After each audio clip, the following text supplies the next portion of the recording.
Hello everyone, welcome to my channel Delta IAS. आज का जो सब्जेक्ट ऑफ डिस्कशन है वो है मॉडर्न हिस्ट्री। मॉडर्न हिस्ट्री में हम पोर्चुगीज़ के बारे में पढ़ रहे थे।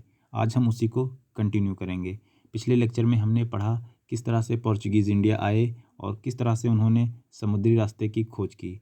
1498 ईस्वी में वास्को द गामा भारत आता है और जब वह वापस जाता है तो अपने साथ एक रिच कार्गो को भी ले जाता है और जो ये सामान ले गया होता है अपने साथ, फॉर एग्जांपल मसाले वगैरह, और ये यूरोपियन मार्केट में एक ह्यूज प्रॉफिट पर वहाँ बेच देता है।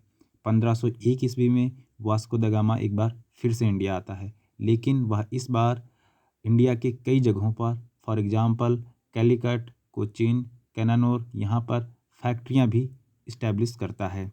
आज हम फ्रांसिस्को डी अल्मेडा के बारे में पढ़ेंगे।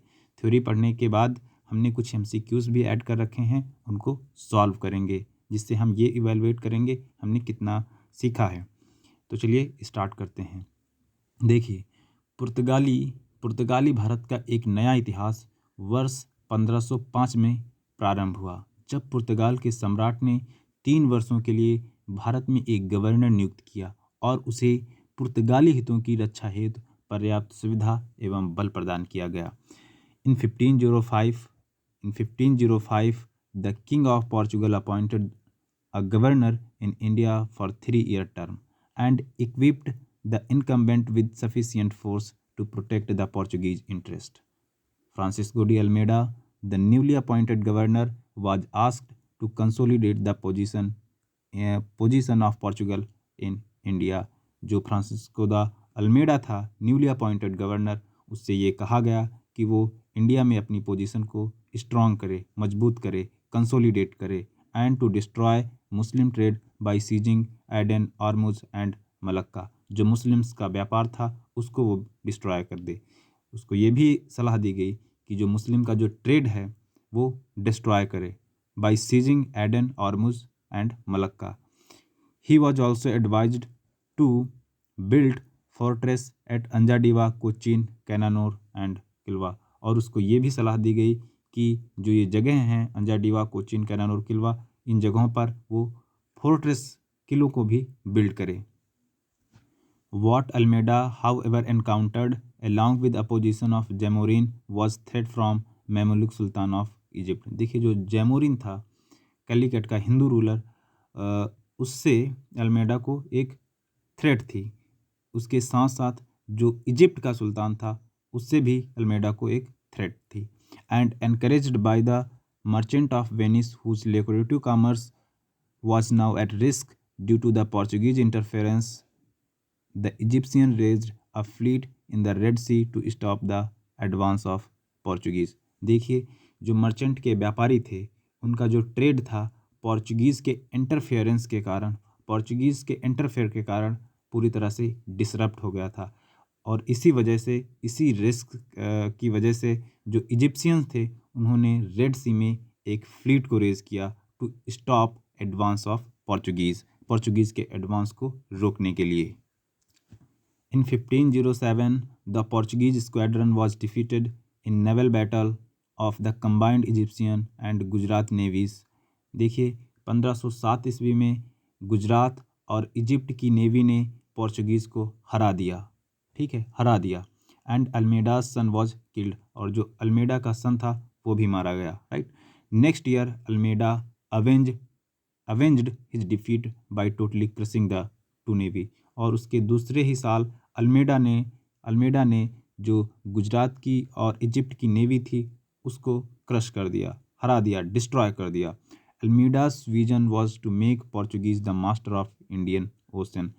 अल्मेडा का एक विजन था, एक सपना था कि वह इंडियन ओशन का मास्टर बने। ठीक है, पूरी तरह से इंडियन ओशन में अपना प्रभुत्व, अपना कंट्रोल जमा ले। His policy was known as the blue water policy कार्टेज सिस्टम। और ये जो उसने पॉलिसी अपनाई थी टू कंट्रोल इंडियन ओशन में अपना डोमिनेशन इस्टेब्लिश करने के लिए, उस पॉलिसी का नाम था ब्लू वाटर पॉलिसी, जिसे हम कार्टेज सिस्टम भी कहते हैं। Alfonso de Albuquerque. अब हम अल्बुकर्की के बारे में पढ़ते हैं। Albuquerque succeeded Almeida as the Portuguese governor in India. देखिए, अल्मेडा के बाद अल्फांसो द अल्बुकर्की को इंडिया का गवर्नर बनाया जाता है। He was the real founder of Portuguese power in east. देखिए, पोर्चुगीज पावर इन ईस्ट का जो रियल फाउंडर है उसे हम अल्बुकर्की कहते हैं। एक्चुअली जो अल्बुकर्की ही था। अ टास्क ही कंप्लीटेड बिफोर हिज डेथ। ये जो टास्क है उसने कंप्लीट किया before his death. He secured for Portugal strategic control of Indian ocean. Indian ocean में जो स्ट्रैटेजिक लोकेशंस थी उन पर उसने कंट्रोल भी अपना स्थापित कर लिया। Establishing bases overlooking at the entrances to the sea. और कई जगहों पर उसने अपने बेसिस भी बनाए थे ताकि जो शिप्स आती हैं और भी जहाज आते हैं उन पर निगरानी कर सके। There were Portuguese stronghold in East Africa of the Red Sea, at Hormuz, in Malabar, at Malacca. देखिए, पोर्चुगीज जो थे उनका जो स्ट्रांग होल्ड था East Africa, Red Sea, at Hormuz, Malabar और मलक्का, इन सब जगहों पर उनका एक स्ट्रांग होल्ड था। The Portuguese under Albuquerque bolstered stranglehold by introducing a permit system for other ships। देखिए, अल्बुकर्की ने एक परमिट सिस्टम को इंट्रोड्यूस किया जहाँ पर भी पोर्चुगीज़ का कंट्रोल है। अगर जो वहाँ से किसी भी शिप को गुजरना होता था तो उसे परमिट की ज़रूरत होती थी। And exercising control over major ship building centre in the region. और जहाँ जिस रीजन में शिप बिल्डिंग हो रही थी वहाँ पर भी उन्होंने कंट्रोल किया। The non availability of timber in Gulf and Red Sea regions for ship building also helped the Portuguese in their objectives. Gulf and Red Sea में टिम्बर की कमी की वजह से जो पोर्चुगीज़ के ऑब्जेक्टिव्स थे वो फुलफिल हो रहे थे। The non availability of timber in Gulf and Red Sea regions for ship building also helped Portuguese in their objectives. Albuquerque acquired Goa from Sultan of Bijapur in 1510। यहाँ पर जीरो गलत है, नहीं होगा। अल्बुकर्की जो था उसने सुल्तान ऑफ बीजापुर से गोवा को अक्वायर कर लिया। The principal port of sultan of Bijapur became the first bit of Indian territory to be under the European since the time of Alexander the great. And interesting feature of this rule was the abolition of sati. Alexander के attack के बाद ये पहला मौका था जब किसी European Portuguese ने इंडियन टेरिटरी को अक्वायर किया हो। लेकिन इसके साथ साथ इंटरेस्टिंग फीचर भी था उनके रूल का, ये था कि उन्होंने सती को अबॉलिश कर दिया था। The Portuguese man who had come on the voyage and stayed back in India from Albuquerque's days encouraged to take local voice। देखिए, जो पोर्चुगीज़ जो थे वो जो लोकल औरतें थीं उनसे ज़बरदस्ती शादी कर रहे थे। In Goa and the province of north they established themselves as village land lords. Goa और प्रोविंस ऑफ नॉर्थ की ज़मींदारी भी ले ली और अपने आप को लैंड लॉर्ड्स कहने लगे, ज़मींदार कहने लगे। Often building new roads and irrigation work, introducing new crops like tobacco and cashew nut. और उन्होंने इरीगेशन सिस्टम की फैसिलिटी भी इंट्रोड्यूस की और साथ साथ उन्होंने नई फसलें भी इंट्रोड्यूस की like tobacco and cashew nut. In the cities, they settled as artisans and mastercraft men besides being trader। व्यापारी होने के साथ साथ वो अपने आप को आर्टिसंस और मास्टरक्राफ्ट्स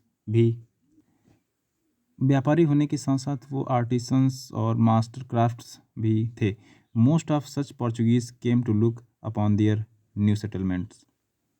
नीनो द कुन्हा। अब हम नीनो द कुन्हा के बारे में समझ लेते हैं। Nino da Cunha assumed office of governor of Portuguese interest in India in November 1529। जो नीनो द कुन्हा था वो पोर्चुगीज़ गवर्नर 1529 ईस्वी में बनता है।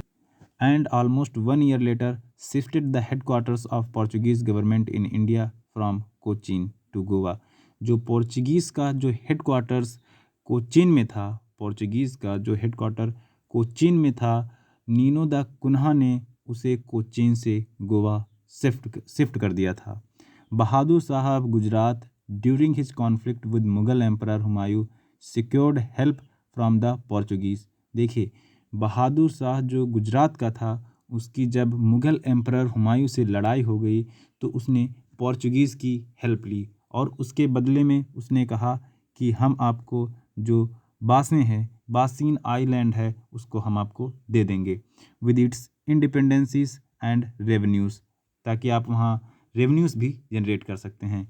इसके साथ साथ उसने ये भी प्रॉमिस किया, he also promised them a base in Diu. Bahadur Shah of Gujarat ने ये भी प्रॉमिस किया कि वो दीव में एक बेस बनाने के लिए भी परमिशन दे देगा। However, Bahadur Shah's relations with Portuguese became sour when Humayun withdrew from Gujarat in 1536। देखिए, 1536 ईस्वी में जब हुमायूं ने अपने आप को गुजरात से विड्रू किया, तब बहादुर शाह के जो रिलेशंस थे वो पोर्चुगीज़ के साथ खराब हो गए। Since the inhabitants of the towns started fighting with Portuguese, जो वहाँ के लोकल थे, रहने वाले इनहैबिटेंट्स थे, जो लोग थे वहाँ के लोकल, वो पोर्चुगीज़ के साथ लड़ाई करने लगे, उनकी कॉन्फ्लिक्ट हो गई। Bahadur Shah wanted to raise a wall of partition. इस कॉन्फ्लिक्ट को दूर करने के लिए, इस इशू को दूर करने के लिए बहादुर शाह ये चाहता था कि एक दीवार खड़ी कर दी जाए। पोर्चुगीज़ और जो लोकल इनहैबिटेंट्स हैं, जो लोग हैं, उनके बीच में एक दीवार बिल्ट कर दी जाए। Opposing this, Portuguese started negotiation in course of which the ruler of Gujarat was invited to Portuguese ship and killed. देखिए, जो पोर्चुगीज़ थे वो नेगोशिएट करने के लिए जो बहादुर शाह है उसको शिप पर इनवाइट करते हैं। पोर्चुगीज़ जो थे वो नेगोशिएट करने के लिए बहादुर शाह को अपनी जहाज़ पर इनवाइट करते हैं, और बहादुर शाह को ये नहीं पता होता है कि वह जाते ही उसकी वहाँ पर हत्या कर दी जाएगी, मार दिया जाएगा। और ऐसा ही होता है। जैसे ही जफ़र निकल रहा है बार बार, बहादुर शाह ऑफ गुजरात उनके शिप पर पहुँचता है, उसकी वो लोग हत्या कर देते हैं। Cunha also attempted to increase Portuguese influence in Bengal। जो कुन्हा था, नीनो दा कुन्हा, उसने अपना इन्फ्लुएंस बंगाल में भी बढ़ाना चाहा by setting many Portuguese nationals with Hooghly as their independence. और वो हुगली को हेडक्वार्टर्स और वो हुगली को अपना एक हेडक्वार्टर्स बनाना चाहता था। फेवरेबल कंडीशंस फॉर पोर्चुगीज़ के लिए ऐसी क्या फेवरेबल कंडीशंस रहीं जिनकी वजह से वो इतना इंडिया में पावरफुल हो गए। In India excepting Gujarat which was ruled by the powerful Mahmud Begarha from 1458 to 1511, the northern part was much divided among many small power. देखिए, जो गुजरात था, एक्सेप्ट गुजरात, जहाँ पर महमूद बेगरा रूल कर रहा था, उसके अलावा जो नॉर्दर्न पार्ट था, ठीक है, जो नॉर्दर्न पार्ट था वो काफ़ी डिवाइड था, काफ़ी बटा हुआ था अमंग मेनी स्मॉल पावर्स। ये एक वजह थी। In the Deccan Bahmani kingdom was breaking up. और जो डेक्कन में जो बहमनी राज्य था, बहमनी किंगडम था, वो टूट रहा था इनटू स्मॉलर किंगडम, छोटे छोटे स्मॉलर किंगडम्स में वो टूट रहा था। None of the powers had navy. और जो जितनी भी पावर्स थी इंडिया में, किसी के पास नेवी नहीं थी, नेवी की पावर नहीं थी। Worth its name nor did they think of developing their naval strength. और ना ही जो राजा थे इंडिया के, उन्होंने इस बारे में सोचा कि नेवल स्ट्रेंथ को बढ़ाया जाए, डेवलप किया जाए। In the far east imperial degree लिखा है, डिक्री होगा, of Chinese emperor limited the navigational reach of the Chinese ship. देखिए, चाइनीज़ एम्परर की एक डिक्री की वजह से जो चाइनीज शिप थी वो इंडियन ओशन में नहीं आ सकती थी। उनको रोका गया था कि आप वहाँ नहीं जा सकते। As regards the Arab merchants and ship owners who until then dominated Indian ocean trade, they had nothing to match the organization and unity of Portuguese। देखिए जो पोर्चुगीज़ थे वो काफ़ी यूनाइट थे, यूनिटी थी, ऑर्गेनाइज थे, लेकिन इसके विपरीत जो अरब मर्चेंट्स थे उनमें कोई यूनिटी नहीं थी। तो ये एक कारण रहा कि जो पोर्चुगीज़ थे वो इतना पावरफुल हो गए। Moreover the Portuguese had cannon placed on their ships, यहाँ पर शिप्स होगा, सीट्स नहीं। जो पोर्चुगीज़ थे उन्होंने अपने शिप पर कैनन को लगा रखा था, कैनन प्लेस कर रखे थे, जिससे ज़रूरत पड़ने पर वो गोला बारूद की भी इस्तेमाल कर सकते थे। Portuguese administration in India. देखिए अब पोर्चुगीज़ का जो एडमिनिस्ट्रेशन था उसकी भी हम बात कर लेते हैं। द हेड ऑफ एडमिनिस्ट्रेशन, जो एडमिनिस्ट्रेशन का हेड होता था वो कौन था? Viceroy, who served for 3 years, जो 3 साल के लिए सर्व कर सकता था विद हिज सेक्रेटरी, और सेक्रेटरी था। एंड इन लेटर ईयर्स, बाद में उसको एक काउंसिल भी मिली। Next in the importance came the vedor da fazenda. देखिए जो वेंडर द फजेंडा है, ये टर्म आप लोगों को याद रखना है, एग्जाम में पूछा जा सकता है। Responsible for revenue and cargos, जो कि रेवेन्यू और कार्गो के लिए जिम्मेदार था।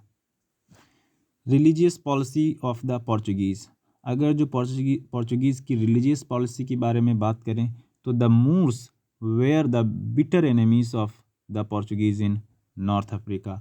देखिए जो नॉर्थ अफ्रीका में जो मूर्स थे वो पोर्चुगीज़ के दुश्मन थे। सो वेयर द अरब्स की तरह जो मूर्स भी थे वो भी पोर्चुगीज़ के दुश्मन थे।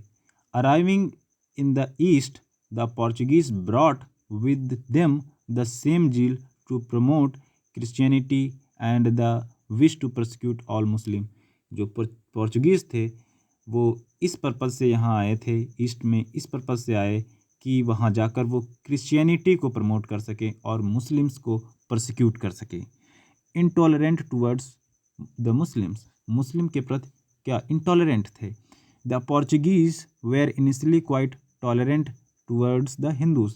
देखिए जो पोर्चुगीज़ इनिशियली शुरुआत में उनका जो रवैया था, उनका जो व्यवहार था हिंदुओं के प्रति तो अच्छा था, लेकिन जैसे ही धीरे धीरे टाइम बीतता गया उनका जो बिहेवियर था हिंदुओं के प्रति भी खराब हो गया। ठीक है।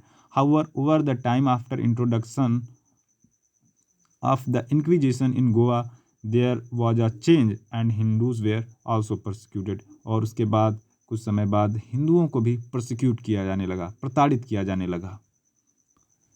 But in spite of this intolerant behaviour, Portuguese के इंटॉलरेंट बिहेवियर के बावजूद भी जो द जसूइट थे उन्होंने एक अच्छा इम्प्रेशन बनाया at the court of Akbar, mainly due to the Mughal emperor's interest in question of theology. In September 1579, Akbar forwarded letter to authorities at Goa requesting them to send learned priest.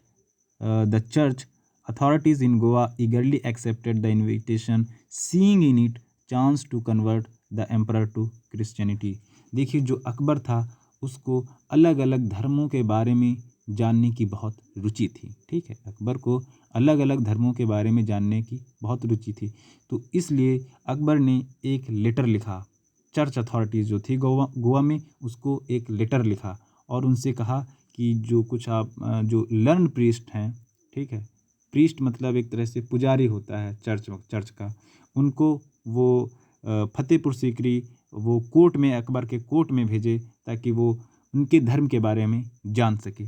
Jesuit father Rodolfo Acquaviva Antonio Monserrate were selected for this purpose. जो ये लोग हैं रोडाल्फो Acquaviva Antonio मोन्सरेट, उनको इस purpose के लिए select किया जाता है। When they reached Fatehpur Sikri on February 28, 1580 they were received with honour. जब वो फतेहपुर सीकरी 28 फरवरी 1580 ईस्वी में फतेहपुर सीकरी पहुंचते हैं तो उनका वहां एक वार्म वेलकम किया जाता है। Acquaviva Monserrate went back in 1583 belying the hopes the Portuguese entertained of Akbar conversion to the Christian faith. देखिए जो ये लोग हैं एक्वाविवा मॉन्सरेट जिस पर्पज़ से वहाँ गए थे, अकबर के कोर्ट में गए थे कि अकबर को हम क्रिश्चियन में कन्वर्ट कर देंगे, क्रिश्चियन बना देंगे, वो उनका ये पर्पज़, ये उद्देश्य पूरा नहीं हुआ, ये फेल हो गए। The second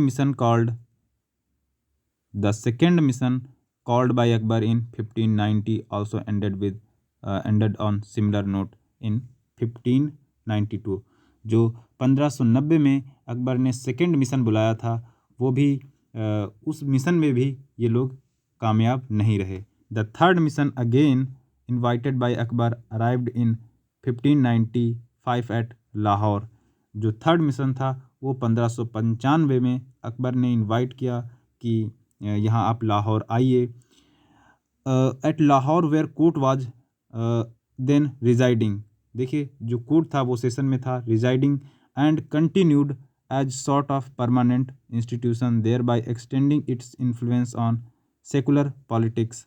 fathers Jerome Xavier and Emmanuel Pinheiro were the leaders of the mission. इस बार जो जीरोम एक्जेवियर और इमैनुअल पिनेरो ये लीडर्स थे, ये मिशन को लीड कर रहे थे। And their letters from court became very widely known for the information provided on the later part of Akbar's reign। देखिए ये जो उनके लेटर्स थे, अकबर के द्वारा जो लिखे गए लेटर्स थे इन लोगों को, ठीक है, ये एक वैल्यूएबल इंफॉर्मेशन हमें प्रोवाइड करते हैं about Akbar's reign. Prince Salim on ascending the throne as Jahangir assuaged the Muslim by neglecting the Jesuit fathers. देखिए जो जहांगीर था वो मुस्लिमों को खुश करने के लिए जेसुइट फादर्स को नेग्लेक्ट कर दिया। Gradually however this temporary estrangement from the Jesuit ended in 1606। जो ये हालांकि जो ये इशू था, ठीक है, वो 1606 में ख़त्म हो गया। He renewed his favours to them. The elegant spacious church at Lahore was allowed to be retained by them.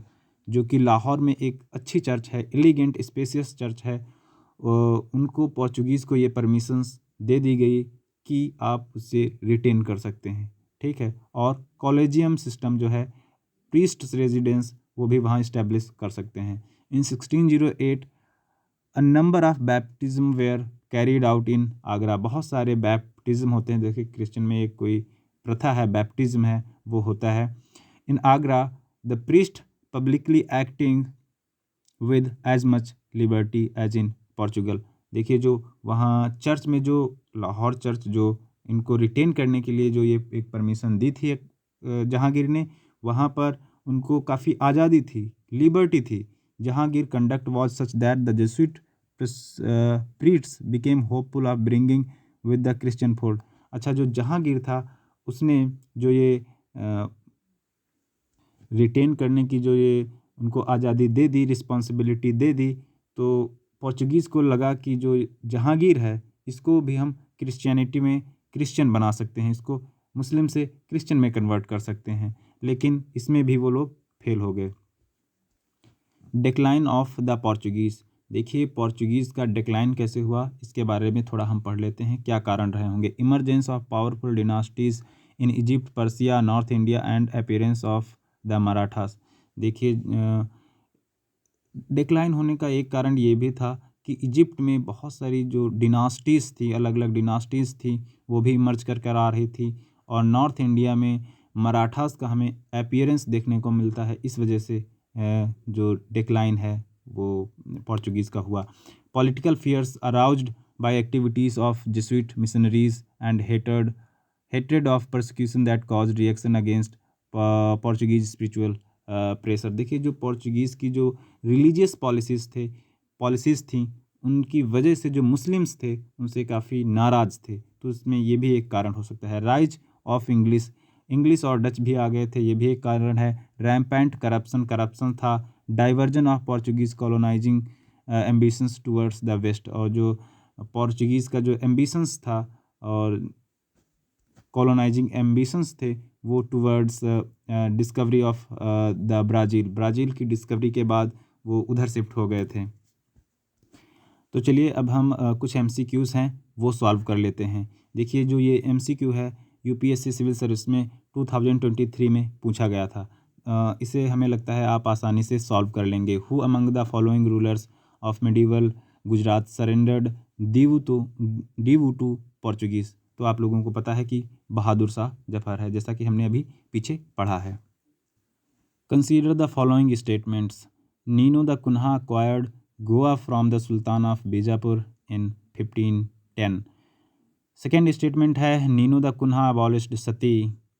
और थर्ड है Nino da Cunha shifted the headquarters of Portuguese government from Cochin to Goa. आप लोग वीडियो पॉज करिए और इसको solve करने की कोशिश करिए कौन सा सही है। तो चलिए देखते हैं। जो यहाँ नीनो द कुन्हा है ये गलत होगा। यहाँ पर अल्फांसो द अल्बुकर्की होगा जिसने सुल्तान ऑफ बीजापुर से गोवा को अक्वायर किया था। तो ये वाला स्टेटमेंट गलत हो जाता है, नीनो द कुन्हा नहीं होगा।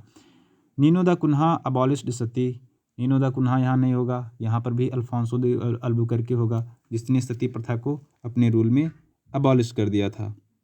ठीक है, अल्फांसो द अल्बुकर्की होगा। तो ये भी गलत है, ये वाला भी गलत, ये वाला भी गलत। तीसरा वाला देखते हैं, Nino da Cunha shifted the headquarters of Portuguese government from Cochin to Goa. ये वाला एकदम सही है। तो कौन सा आंसर सही होगा? ओनली वन, ए वाला सही है। Consider the following statements. Nino da Cunha assumed office of the governor of Portuguese interests in India in November 1529। दूसरा स्टेटमेंट है Albuquerque adopted blue water policy to make the Portuguese the master of Indian Ocean. Albuquerque introduced permit system for other ships. आप लोग video pause करिए और solve करने की कोशिश करिए। तो इसमें पहला वाला स्टेटमेंट सही है, राइट। पहला वाला स्टेटमेंट सही है। Nino da Cunha assumed office of the governor of Portuguese interest in India in November 1529, ये वाला स्टेटमेंट सही है। Albuquerque adopted blue water policy, ये वाला गलत है। अल्बुकर्की नहीं था, फ्रांसिस्को डी अल्मेडा था, उसने ब्लू वाटर पॉलिसी को अडॉप्ट किया था जिससे वह इंडियन ओशन में कंट्रोल कर सके। ठीक है। Albuquerque introduced permit system for other ships. Albuquerque ने परमिट सिस्टम इंट्रोड्यूस किया था। तो क्या ये स्टेटमेंट सही है?